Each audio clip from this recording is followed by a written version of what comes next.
کراچی کے hub river road پر load shedding کے خلاف علاقہ مکینوں کا احتجاج بھی جاری ہے۔ مشتعل مظاہرین نے ہب بلوچستان سڑک کے دونوں ٹریکس بند کر دیے ہیں۔ کراچی کے ہب ریور روڈ پر لوڈ شیڈنگ کے خلاف علاقہ مکینوں کا احتجاج جاری ہے۔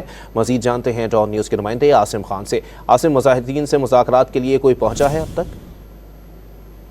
یہ ہب ریور روڈ ہے اور ایک مرتبہ پھر یہاں پر جو ہے بڑی تعداد لوگوں کی غیر اعلانیہ لوڈ شیڈنگ کے خلاف جو ہے سراپا احتجاج ہے اور دونوں ٹریک بند ہو جانے سے گاڑیوں کی لمبی قطاریں لگ گئی ہیں۔ ہب ریور روڈ ایک جو ہے مصروف ترین شاہراہ ہے اور گزشتہ کئی روز سے یہاں پر وقفے سے احتجاج جاری ہے اور آج بھی جو ہے لوگوں کا بتانا ہے کہ رات گئے سے جو ہے بجلی منقطع ہے۔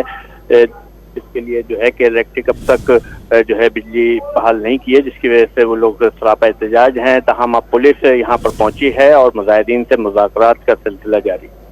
بہت شکریہ عاصم خان اپڈیٹ کرنے کے لیے۔